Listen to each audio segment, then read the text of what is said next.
As promised, we are back with Volume 2 of Through Nightmares We March On. Welcome, my beloved friends, to another subreddit spotlight. It is I, Dave Makes Noises, your NPC guide through the illustrious world of D&D Storytime on YouTube. And without any further ado, let us pick up where last we left off. As they ventured into the fell and reached the seal, both the heroes and the majority of Salvation were betrayed by Azrael, who claimed the Mad God's relic and power for his own use. He revealed his "the strong live, the weak die" mentality, and claimed that people will only grow stronger through hardship, pointing to the player's own success as an example. After all, their families survived the Blight, and look at how powerful they themselves are. So now he intends to use the relics to unleash the Blight once more, this time on a multiversal scale. He no longer needs the other relics, as his new dream abilities simply allow him to create copies of them that suit his needs well enough. He just needs to recreate the Blight. This also reveals that only 2 members of Salvation were in on Azrael's real plans. Flora, a dragon-born warlock who craves power above all else with plans of her own, giving Remus a frightening parallel. And Alistair, a tiefling bard who only wants to cause chaos and spread madness. He wields the relic of reality. Azrael leaves everyone paralyzed while he and Flora depart after transforming the latter into a powerful Draco Lich. However, he leaves Elijah free and claims that this was not his fight, as Alistair was from a rival family to his. Alistair reveals that he was the man who killed Elijah's father, and the two duel, but Alistair's relic made him far too powerful, as it allowed him to freely manipulate wild magic. Despite Elijah wielding the power of the life relic, both he and his husband, a monk who opted to join him on this adventure because he was worried about him, were cruelly struck down. As Elijah lay dying as his father's killer made his way towards killing his friends, the god of life appeared before him and offered him a way to win with what became one of the campaign's most iconic lines. "Will you lie back and die another victim, or will you take my hand? Stand up, die like a hero." Elijah stood back up, temporarily ascended to level 20, and his battle with Alistair began anew. It was a close bout, and while Elijah was ultimately victorious, his wounds were too severe, and he died surrounded by friends. He and his husband were buried together, but his spirit remained bound to his sword for a time. Tobias took up his sword to remember his friend by, becoming a hexblade in the process. His old friend remained by his side as his patron. Not long after Cain joined the team, as they came to an agreement with Shiro and the other good members of Salvation, they would work separately towards a common goal: hunting the monsters unleashed by Azrael, tracking down the remaining relics, and becoming strong enough to defeat the now deity-powered Azrael. Over the course of their training, the team discovered countless secrets. Grev learned he was descended from Surtur, and the rightful ruler of the Fire Giants after claiming Surtur's sword, being welcomed back to his home city by his sister, who reveals that Grev is now an uncle. Clancy uncovers a Trevora-worshipping cult of night hags in their hometown, sapping the life force from unsuspecting people. After driving them out, Clancy was hailed as a local hero, much to their parents' pride. Remus completed his redemption arc by facing down and renouncing Cthulhu himself, while the old Squidhead was possessing a kraken, becoming worthy of being deemed the Death Goddess's champion.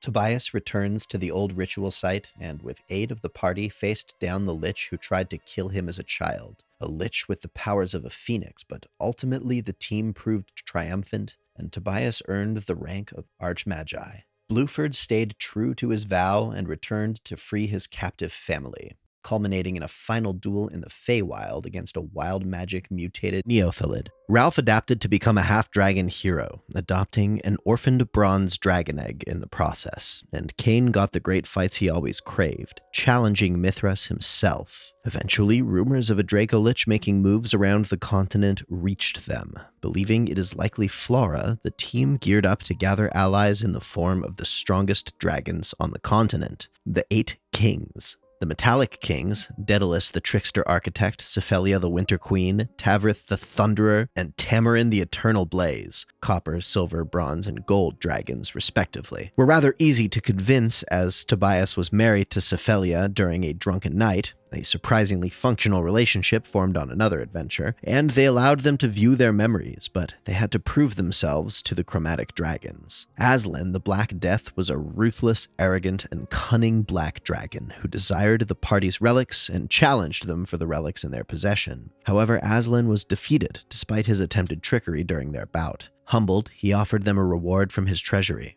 the Deck of Many Things. He also blood-adopted Remus as his son, granting him a sorceress origin. Enviel the Frost Warden was considered the strongest dragon in terms of natural strength, but was equally lazy. Flora manipulated him into battling the party, resulting in a near TPK due to his frigid ice armor granting Enviel a near impassable defense. After defeating him, he grants them his allegiance and reveals Flora stole a powerful artifact from his hoard, a chroma key, a fragment of Tiamat's power, and each chromatic dragon possessed one of the 5. Syndra, the Bladestorm, was an honorable blue dragon who simply requested the party spar with her in exchange for help. The fact they bribed her with a bunch of weapons, something she likes to hoard, also helped. And finally, Seraphel, the Dread Emperor, a truly ancient red dragon who had mastered magics not even heard of in the current era. Imbuing his flames with an anti-magic effect, he was the toughest battle the party ever faced up to that point. And while his allegiance was secured, it was too late. Flora had stolen the chroma keys from each dragon and had added the power of Tiamat to her own. Alongside the 8 kings, the party marched to war, confronting Flora in her personal demiplane base. The battle against Flora's army of undead was grueling for everyone, but with the aid of the kings, she was eventually felled. Azrael arrived in his nightmarish glory to deal the final blow himself by destroying her phylactery, claiming he had no use for weaklings. He then openly invited the party to face him in his lair on the astral plane. The party each received a boon from the dragons that granted them new abilities as a reward for their efforts, and after some further adventures, they returned to the northern city of Albermorn at Shiro's behest.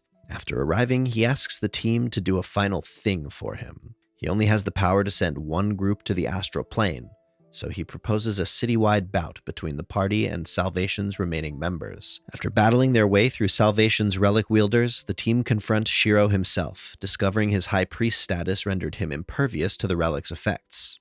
After a long, grueling fight, the party was victorious, and Salvation offered the party the relics they had gathered as a final boost, the party being about level 20 at this point. The transport spell goes haywire through Azrael's interference, and the party is split across multiple worlds, forced to confront old foes once more. Clancy battles an evil general in Malbolge Colosseum. Grev confronted Falura once more upon the Bifrost as Asgard burned. Tobias dueled Alistair on the shore of the frigid lake Costis for a chance of revenge for his friend. Remus faced down his older brother, still a devout Cthulhu follower even in death, on the plane of water. Blue once again battled the Mind Flayer in the Feywilds. Upon the chaotic fields of Limbo, Ralph battled a zombie dragon, the mother of his adopted dragon daughter who believed he was her killer, and Cain battled a fallen frost giant rival of his on the fields of Pandemonium. After beating their individual opponents, they are reunited on the astral plane. Through windows they can see worlds dying of the blight. Azrael gave them one last chance to surrender before the final battle began. Azrael used his relic copies to draw upon the powers of every shattered god, making him an incredibly powerful foe. But one ability truly left the team reeling. He showed them visions of futures that could have been where the party's members turned to the dark side. Merciless villains who massacred or enslaved people as they saw fit. These visions left them paralyzed in fear for a while, but eventually they overcame what could have been. In a final round, the team used their strongest spells and abilities to finally end Azrael and his plans.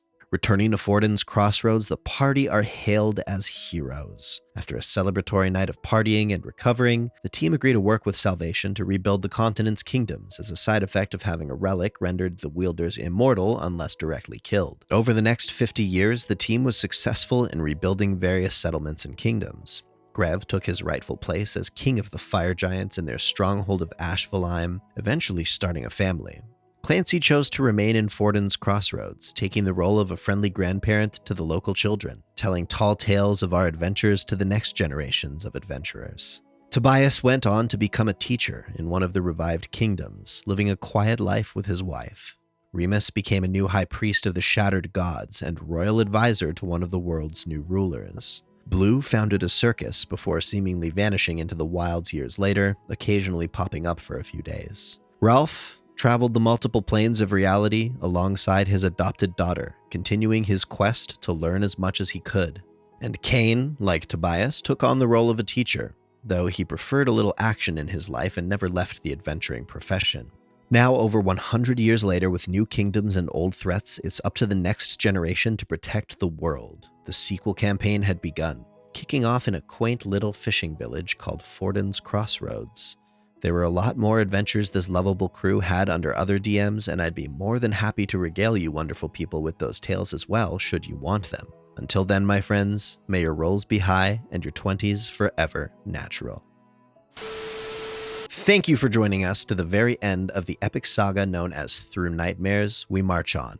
And I hope that you continue to march on as well. I know that I do. If you would like to share your epic with us, please do so on our official subreddit, r/MrRipper. And if you want your story featured live, you may wish to join us on Sundays over at twitch.tv/MrRipperStream at 2 p.m. Pacific, 5 p.m. Eastern, 10 p.m. GMT. I also make TikToks. You can find me over on TikTok at Dave Makes Noises. May whatever nightmares that you are presently marching on through be short-lived from here, and may you gracefully and dutifully march on into your most fulfilled and joyous state of being. We love you here at Rip Daddy's house. Please sub for Nat 20s. Ding that dong if you want to be on the early squad. Thanks again for watching, and we'll see you next time.